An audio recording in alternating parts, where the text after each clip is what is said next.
Have you ever looked at a piece of old, forgotten wood and seen something more? Well, today we're going to dive into a process that honestly feels like pure magic. We're talking about transforming discarded, rotting tree trunks into these absolutely breathtaking works of art.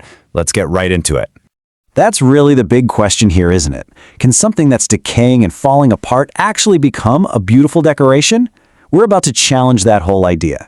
In fact, what you're going to see is that those very imperfections, that's where the real beauty is hiding. Yeah, there's a reason I call this stuff artisanal alchemy. Think about it. We're taking a base material, something most people would just toss in a fire pit, and through this incredible process, we're turning it into something precious. It's like modern-day magic, and today we're going to open up the spellbook for you. All right, so this is where it all starts, the first step on our journey. And we're not looking for some perfect, clean slab of wood from a lumberyard. No. We are on the hunt for character, for history, and then getting it ready for a total makeover. And here's the crazy part, right? The more beat up, the more cracked, the more, rotten the wood looks, the better it is for us. Seriously, those cracks and holes, they aren't flaws, not at all. They're opportunities. That's exactly where we're going to pour those rivers of color and light. Okay, listen up, because this is maybe the most important thing I'm going to say. The absolute number one most critical step. This wood has to be perfectly bone dry. I'm not kidding. If you have any moisture trapped in there, when that epoxy goes in, it's game over. You'll get bubbles, weird cloudy spots, and it might not even cure right. The whole project ruined right from the start. Right, so how dry is dry enough? That's the million-dollar question, isn't it? You can't just, poke it and guess. It can feel dry, look dry, even feel light, and still be hiding moisture deep inside. If you get this wrong, all that time, all that expensive epoxy, poof, gone. So how do you know for sure? So here's your first pro tip. You absolutely need a tool for this. This little guy, the moisture meter, is going to be your new best friend. Don't even think about starting without one. You're going to stick it in a bunch of different spots, especially in the thick parts, and you are aiming for a reading under 12%. And yeah, this part takes patience, a lot of it. We could be talking months, sometimes even years for a big piece to dry naturally. But trust me, it's the only way to build on a solid foundation. Okay, now we get to the fun part. The part that looks like absolute magic.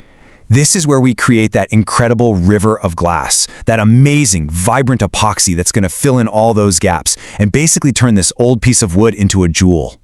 So, what are we actually working with here? What is epoxy resin? Well, in the simplest terms, it's basically a two-part liquid plastic. You've got the resin and you've got the hardener. When you mix them together, boom, a chemical reaction starts. It gets warm, and slowly it turns from a liquid into a super hard, super durable, crystal clear solid. So when it comes to the pour itself, there are a few key steps you gotta nail. First, you build your mold. Then, you seal the wood. After that, you mix the resin. And finally, you do the big pour. Every single one of these steps has to be done just right. All right, let's talk about the thing that gives everyone nightmares the first time they do this. This epoxy.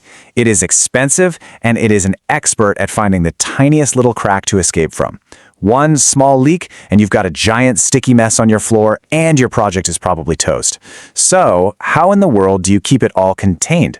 The answer, my friends, is all in the prep work. You have to be meticulous about this. Your mold has to be watertight, like building a little aquarium. First, line the inside with sheathing tape. Epoxy won't stick to it, which is awesome for later. Then, get your silicone caulk and seal up every single joint and corner on the outside.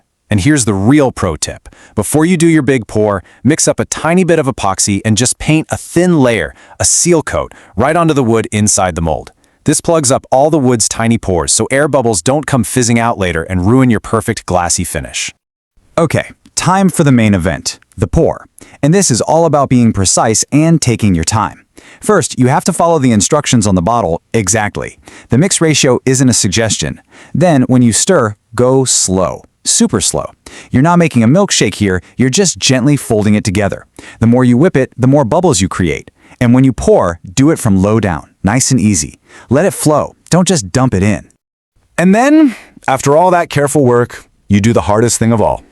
You walk away, and you wait. Our next tip is just that simple. Do not touch it. Seriously. For a big, deep pour like this, you're looking at 72 hours minimum. That's 3 whole days before it's even close to being hard enough to handle. If you get impatient now, you'll mess up that beautiful finish. Patience, again, is the secret weapon. All right, so our epoxy is finally cured into a solid block. But oh no, we are not done yet, not even close. Now we got to break this thing out of its mold and start the real finishing work. This is where we go from a rough, raw slab to a polished masterpiece. I hope you're ready for an arm workout, because we are about to do a lot of sanding. You'll start with a really rough, low-grit paper to get the whole thing perfectly flat and get rid of any drips or bumps.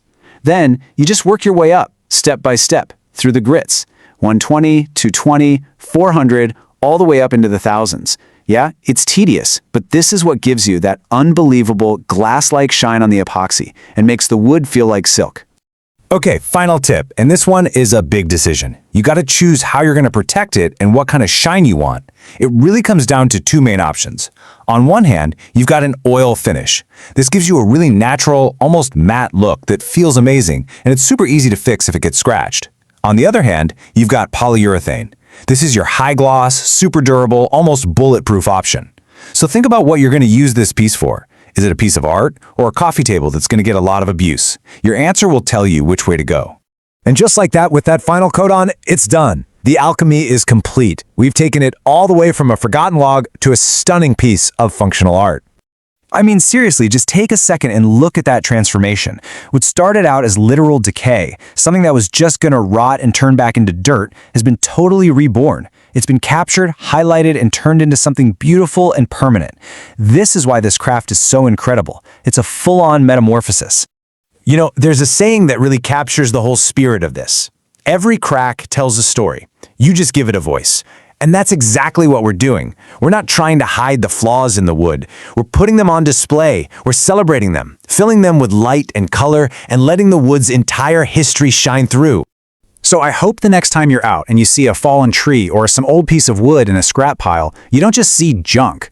I hope you see a canvas. I hope you see the potential for a river of glass running through it. You see a story just waiting for someone like you to tell it. So the only real question is, what hidden beauty are you going to uncover?